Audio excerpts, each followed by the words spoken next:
Assalamualaikum warahmatullahi wabarakatuh. Kita berjumpa dalam pembelajaran fisika walaupun dalam daring di MAN 2 Sukabumi. Bersama saya Joharudin Nur SPD. Yaitu materi yang pertama bab 1 tentang listrik arus searah atau directing current, bisa disingkat dengan DC. Sesi 1, berarti nanti ada sesi 2-nya. Sebagai moto MAN 2 Sukabumi, kobarkan semangat, raih cita-cita. Mudah-mudahan materi ini mudah bagi kita tapi berguna bagi yang lain. Materi yang pertama yaitu tentang arus listrik. Jika kita menghubungkan lampu kecil dan baterai dengan kabel, apa yang akan terjadi? Ilustrasinya seperti ini. Ini ada lampu, ada kabel, ada baterai. Kalau ini saklar. Ternyata lampu akan menyala. Nah, ketika dihubungkan, nih lampu menyala. Kenapa demikian? Karena ada aliran listrik dalam rangkaian arus searah. Jadi ada arus listrik dalam kabel ini. Aliran listrik ditimbulkan oleh muatan listrik yang bergerak di dalam suatu penghantar. Aliran listrik inilah yang dinamakan dengan arus listrik. Jadi aliran listrik itu adalah arus listriknya. Arah arus listrik bergerak dari kutub positif ke kutub negatif. Kutub positif di dalam rangkaian itu biasanya ada garis agak panjang dibanding kutub negatif yang pendek. Kalau dalam baterai biasanya yang kutub positif itu adalah yang ada tinggi sedikit posisinya, kalau kutub negatif itu rata. Sedangkan muatan listrik yang bergerak adalah elektron-elektron. Nilai atau banyaknya muatan listrik yang mengalir pada suatu penghantar tiap satuan waktu itu disebut kuat arus listrik. Secara matematis itu bisa dituliskan bahwa I sama dengan Q per T. Arus listrik atau kuat arus listrik itu adalah jumlah muatan dibagi dengan waktu. I itu adalah kuat arus listrik, satuannya ampere, dilambangkan dengan A. Q itu jumlah muatan listrik, satuannya kolom, lambangnya C, C-nya C besar. Dan T, huruf T kecil, waktu, satuannya sekon, lambangnya S. Contoh, dalam waktu 3 menit, arus listrik sebesar 2 ampere mengalir sepanjang kawat penghantar. Tentukan muatan listrik yang berpindah. Maka untuk menjawab itu, yang pertama kita tulis diketahui. Waktu berarti T sama dengan 3 menit. Menit kita rubah dengan sekon, berarti 3 menit sama juga dengan 180 sekon. Kedua I-nya adalah 2 ampere. Lalu yang ditanyakan adalah Q, muatan listrik. Sesuai dengan persamaan di atas bahwa I sama dengan Q per T. Maka kayak yang ditanyakannya Q, persamaan itu bisa dirubah jadi Q sama dengan I kali T atau KIT. Maka besarnya Q sama dengan I-nya 2, T-nya 180, berarti 2 kali 180. Maka besarnya Q sama dengan 360 kolom atau kulom. Mudah bukan? Materi kedua, hukum Ohm. Ohm ini nama orang, yaitu ilmuwan dari Jerman. Nama lengkapnya adalah Johannes Simon Ohm. Lahir 1789, wafat 1845. Dia melakukan percobaan untuk mengetahui hubungan antara kuat arus listrik dengan tegangan listrik. Tapi ingat, di sinilah hanya satu cabang saja untuk Ohm ini, sederhana sekali. Hasil dari percobaan Ohm menunjukkan bahwa nilai perbandingan tegangan terhadap kuat arus cenderung tetap. Artinya, tegangan sebanding dengan kuat arus atau V sebanding dengan I. Besarnya menyatakan keseimbangan antara tegangan dengan kuat arus oleh Simon Ohm disebut dengan hambatan. Jadi hambatan itu adalah keseimbangan antara tegangan dengan kuat arus. Secara matematik itu bisa dituliskan dengan V sama dengan I kali R. Ingat karena buah VIR. Jadi kalau saya singkat VIR. V sama dengan I kali R. V itu adalah tegangan listrik atau beda potensial listrik. Satuannya volt, lambangnya V. I kuat arus listrik, satuannya ampere, lambangnya A. Dan R hambatan listrik, satuannya ohm, lambangnya omega, lambang omega. Nilai dari hambatan atau besarnya hambatan suatu penghantar, yaitu misalkan di sini penghantarnya adalah kawat tembaga, akan dipengaruhi oleh beberapa faktor, diantaranya panjang dari penghantar itu atau panjang kawat, luas penampang kawat, dan jenis kawat. Ini dapat dituliskan secara matematik bahwa hambatan R sama dengan Rho kali L dibagi A. R itu hambatannya. Rho ini adalah massa jenis atau resistivitas bahan, jenis bahannya. Satuannya ohm meter. L panjang pengantar, satuannya meter. Dan A luas penampang pengantar, satuannya meter persegi. Contoh, sebuah rangkaian listrik memiliki hambatan sebesar 300 ohm dan mengalir arus sebesar 10 mA. Berapakah tegangan yang dipasang pada rangkaian tersebut? Maka penyelesaiannya yang pertama diketahui hambatannya 300 ohm. Atau kalau saya tulis lagi 3 kali 10 pangkat 2 ohm. Yang kedua, arus sama dengan 10 mA atau sama juga dengan 10 kali 10 pangkat negatif 3. 10 pangkat negatif 3 ini adalah menunjukkan miliampere. Baru ditanyakan adalah V atau beda potensial voltasenya. Maka kita pakai persamaannya adalah VIR. V sama dengan I kali R. V sama dengan I-nya adalah 10 kali 10 pangkat negatif 3 kali R-nya 3 kali 10 pangkat 2. Maka besarnya V itu 10 pangkat negatif 2. Ini 10 kali 10 pangkat negatif 3 itu jadi 10 pangkat negatif 2 kali 3 kali 10 pangkat 2. Nah, hasilnya 3 volt. 3 ini dapat dari 1 kali 3 kali 10 pangkat negatif 2 kali 10 pangkat 2. 10 pangkat negatif 3 kali 10 pangkat 2 itu 10 pangkat 0. 10 pangkat 0 itu sama dengan 1. Jadi 1 kali 3 sama dengan 3. Gampang kan? Materi yang ketiga itu hukum Kirchhoff. Kirchhoff ini nama orang juga. Dia ilmuwan dari Jerman. Nama lengkapnya adalah Robert Gustav Kirchhoff, lahir 1824, wafat 1887. Dia menemukan cara untuk menentukan kuat arus listrik dalam rangkaian bercabang. Kalau ohm tadi itu tidak bercabang, hanya satu titik saja. Kalau Kirchhoff itu bercabang, ada beberapa cabang. Maka penemuannya ini dikenal dengan hukum Kirchhoff. Hukum Kirchhoff itu terbagi dua. Yang pertama, hukum 1 Kirchhoff. Yang kedua, hukum 2 Kirchhoff. Hukum 1 Kirchhoff. Hukum 1 Kirchhoff disebut juga hukum titik cabang yang menyatakan bahwa jumlah arus yang masuk dalam titik percabangan itu sama dengan jumlah kuat arus yang keluar dari titik percabangan. Ini gambar rangkaiannya. Misalkan di sini ada 4 arus. Yang pertama I, panahnya ke titik percabangan ini. Berikutnya I1 panahnya keluar, I2 keluar, I3 keluar. Maka secara matematis hukum 1 Kirchhoff kita bisa tuliskan bahwa sigma I masuk sama dengan sigma I keluar. Artinya jumlah arus yang masuk pada titik percabangan sama dengan jumlah arus yang keluar dari titik percabangan. Dari rangkaian di samping itu bisa dituliskan I masuknya adalah I sama dengan yang keluarnya I1 tambah I2 tambah I3. Yang kedua, hukum 2 Kirchhoff. Hukum 2 Kirchhoff ini dipakai untuk menentukan kuat arus yang mengalir pada rangkaian bercabang dalam keadaan tertutup. Hukum 2 Kirchhoff ini juga dikenal sebagai hukum loop atau hukum lintasan. Jadi ada lintasan. Menyatakan bahwa dalam rangkaian tertutup, jumlah gaya gelak listrik atau GGL, lambangnya ini epsilon, dan jumlah potensial listrik sama dengan 0. Secara matematik itu bisa dituliskan untuk hukum 2 Kirchhoff itu adalah sigma epsilon ditambah sigma I kali R sama dengan 0. Maksud dari jumlah potensial listrik sama dengan 0 adalah tidak ada energi listrik yang hilang dalam rangkaian tersebut. Atau dalam arti semua energi listrik bisa digunakan atau diserap. Perhatikan rangkaian berikut.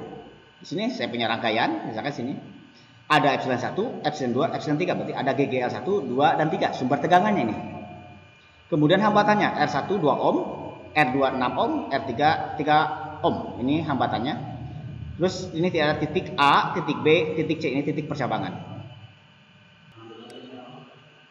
Dari gambar di samping, kuat arus yang mengalir dalam dapat ditentukan dengan aturan sebagai berikut. Yang pertama, tentukan lintasan kuat arusnya atau loopnya. Nanti kita harus menentukan loopnya, lintasan, dan arah putaran arusnya masing-masing loop. Bagaimana caranya? Misalkan kayak yang tadi, kita buat loopnya. Nah, misalnya ini, saya buat loop yang pertama dari epsilon 1 ke epsilon 1 lagi. Ini untuk loop yang pertama ini. Kedua loop 2-nya yang di sebelah sini, berarti epsilon 3 ke epsilon 3 lagi.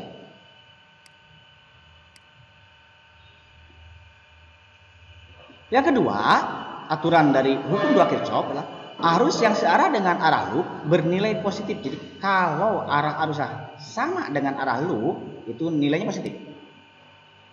Arah arus yang mengalir dari kutub negatif ke kutub positif bernilai positif. Yang keempat, jika hasil perhitungan kuat arus positif, maka arah perumpamaannya benar. Benar ya. Jika negatif, maka arah arus berlawanan dengan arah pada loop. Contoh, sebuah rangkaian tertutup seperti gambar di bawah atau di samping, diberikan data GGL 1-nya 6 volt, GGL 2-nya 9 volt, dan GGL 3-nya 12 volt. Ini gambarnya rangkaian. Tentukan satu, kuat arus yang melalui R1, R2, dan R3. Yang pertama menentukan arus yang melalui R1, 2, dan 3. Yang kedua, beda potensial antara titik B dan C. Maka untuk menyelesaikan hal itu, yang pertama yang diketahuinya sesuai dengan soal, pertama GGL 1-nya 6 volt, R1-nya 2 ohm, GGL 2-nya 9 volt, R2-nya 6 ohm, GGL 3-nya 12 volt, R3-nya 3 ohm. Yang ditanyakan yang pertama, arus yang melalui R1 berarti I1, I2, dan I3. Yang kedua, beda potensial berarti V titik B dan C, berarti ini BC bukan AB ya. Koreksi. Oke, menjawab. Ini rangkaian yang tadi. Yang pertama, untuk menentukan kuat arus, terlebih dahulu kita tentukan arah arus yang mengalir pada rangkaian. Yang pertama kita tentukan arah arusnya. Bagaimana caranya? Saya tentukan. Misalkan ini di sini I1, arahnya panahnya ke titik, berarti dia masuk. Yang kedua, I2, arahnya masuk juga ke titik percabangannya. Yang ketiga, I3 keluar dari titik percabangan. Maka sesuai dengan hukum 1 Kirchhoff bahwa arah arus itu besarnya akan sama dengan sigma I masuk sama dengan sigma I keluar. Jumlah arus yang masuk ke titik percabangan sama dengan jumlah arus yang keluar dari titik percabangan. Dari rangkaian tersebut bahwa I masuknya adalah I1 ditambah I2, ada 2 di sini. Sama dengan I yang keluar, adalah I3 1. Jadi I1 tambah I2 sama dengan I3. Yang kedua, kita menentukan hukum 2 Kirchhoff-nya. Bagaimana caranya? Pertama, tentukan loop dulu. Misalkan di sini loop 1. Mana loop 1-nya? Kita tentukan garisnya, lintasannya ini. Misalkan di sini loop 1-nya dari epsilon 1 ke epsilon 1 lagi. Dia muter begini. Nah, untuk menentukan loop 1, besarnya itu akan sama juga dengan sesuai dengan hukum 2 Kirchhoff, sigma GGL ditambah sigma I kali R sama dengan 0. Sigma GGL yang dilintasi oleh loop 1. Sigma IR itu yang dilintasi oleh loop 1 juga. Sigma GGL-nya itu sama juga dengan yang dilintasi yang pertama ini. GGL 1 dan GGL 2. Epsilon 1 dan epsilon 2. Epsilon 1-nya negatif, kenapa? Karena dia diawali dari kutub negatif. Berawal kutub negatif ini. Epsilon 2-nya kenapa positif? Karena loop itu melintasi pada kutub positif E2. Jadi negatif epsilon 1 ditambah positif epsilon 2. Kemudian jumlah I kali R berarti tambah arus yang melalui loop 1. Yang dilalui loop 1 berarti I1 kali R1 tambah I3 kali R3 sama dengan 0. Kemudian kita serahkan lagi epsilon 1 tambah epsilon 2 ditambah I1 kali R1 tambah, karena I3 ini besarnya adalah I1 tambah I2, maka bisa kita rumuskan lagi I3 ini. I1 tambah I2 kali R3 sama dengan 0. Persamaan di atas bisa kita tuliskan lagi. Negatif sigma epsilon 1 tambah epsilon 2 tambah I1 R1 tambah R3. Dari mana R3 ini? Di sini. I1 kali R3 tambah I2 kali R3 sama dengan 0. Kita masukkan nilainya.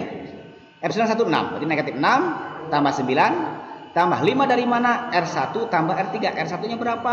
2. R3-nya 3. 2 tambah 3. Berarti 5. I1 tambah R3-nya berapa? 3. 3 kali I2. Berarti 3 I2 sama dengan 0. Maka besarnya ini bisa kita tuliskan kita dari alfabet yang terkecil. Misalkan di sini 5I1 tambah 3I2 sama dengan negatif 3. Negatif 3 dari mana? Negatif 6 ditambah 9 itu positif 3. Pindah ruas. Jadi negatif 3. Ini saya tulis persamaan 1. Kemudian kita tentukan loop 2. Mana loop 2-nya? Berarti yang di sampingnya. Yang ini. Dari epsilon 3 ke epsilon 3. GGL 3 ke GGL 3 gitu. Muter. Besarnya berapa? Sama dengan yang loop 1. Berarti sigma epsilon ditambah sigma I kali R sama dengan 0. GGL-nya yang terlewati oleh loop 2. Mana berarti dari epsilon 3 kutub negatif, negatif epsilon 3 ditambah dia ketemu positif plus epsilon 2 tambah arusnya I2, hambatan R2 berarti I2 kali R2 tambah lagi ada hambatan arus lagi I3 kali R3 sama dengan 0. Dari persamaan tersebut bisa kita tuliskan lagi sigma epsilon 3 tambah sigma epsilon 2 tambah I2 kali R2 tambah I3-nya kita ganti lagi dengan I1 tambah I2. Dari hukum 1 Kirchhoff tadi. I1 tambah I2 kali R3. Nah, persamaannya bisa kita tuliskan lagi negatif epsilon 3 tambah epsilon 2 tambah I1 kali R3 tambah I2 kali R2 tambah R3 sama dengan 0. Nah, nilainya epsilon 3-nya 12, maka negatif 12 tambah 9 tambah negatif tambah 3I1 tambah 9I2 sama dengan 0. Maka diserahkan lagi 3I1 tambah 9I2 sama dengan 3. 3 dari mana? Negatif 12 tambah 9 itu negatif 3, pindah ruaskan jadi positif.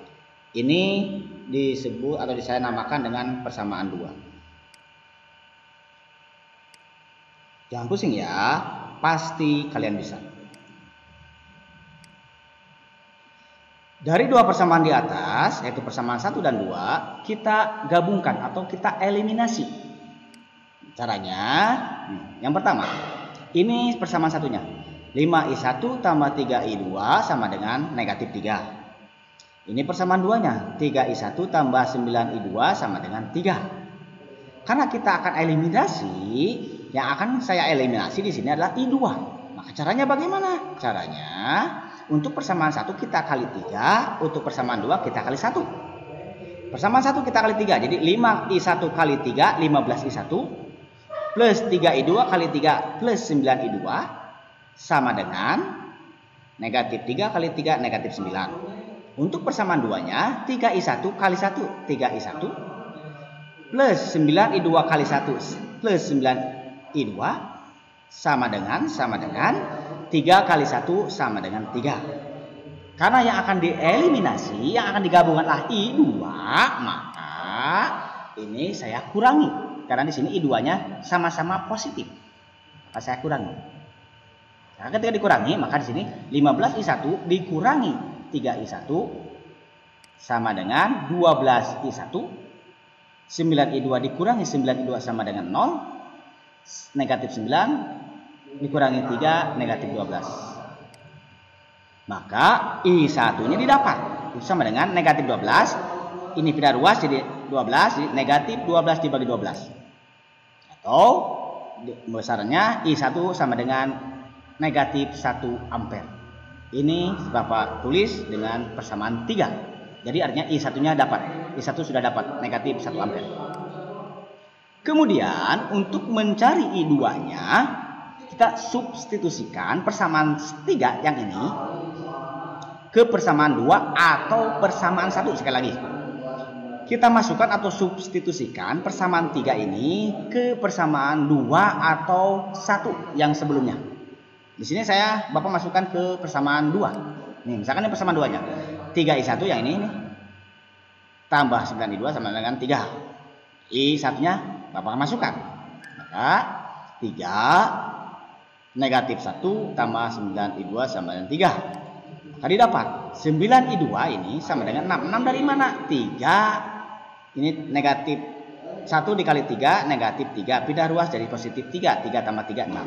Maka I2 besarnya 6/9, atau kita sederhanakan lagi 2/3 ampere. Jadi yang kedua I2 nilainya 2/3 ampere.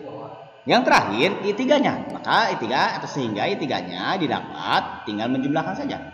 I3 sama dengan I1 tambah I2. I1-nya negatif 1, I2-nya 2/3. Maka I3-nya besarnya negatif 1/3 ampere. Yang kedua, ada pertanyaan tadi itu menentukan beda potensial antara titik B dan C. Nah, untuk menentukan B dan C, maka besarnya potensial BC atau PBC itu besarnya sama juga dengan penjumlahan dari GGL dan potensial terhitung I kali R. Yaitu VBC sama dengan P epsilon ditambah sigma I kali R. VBC sama dengan sigma epsilon yang dilewati oleh P dan B titik BC itulah epsilon 2 tambah I kali R. I kali R yang dilewati lah I3 kali R3. Maka besarnya VBC potensial antara titik B dan C lah 9 tambah negatif 1/3 kali 3, negatif 1/3 dari I3. Maka besarnya 8 volt. Mantap. Nah, demikianlah penjelasan untuk materi yang pertama ini tentang listrik searah bagian 1. Semoga di masa pandemi COVID-19 ini kita selalu diberi kesehatan dan kalian selalu semangat belajar di rumah. Terima kasih. Wassalamualaikum warahmatullahi wabarakatuh. Alhamdulillah. Ketemu lagi pertemuan berikutnya.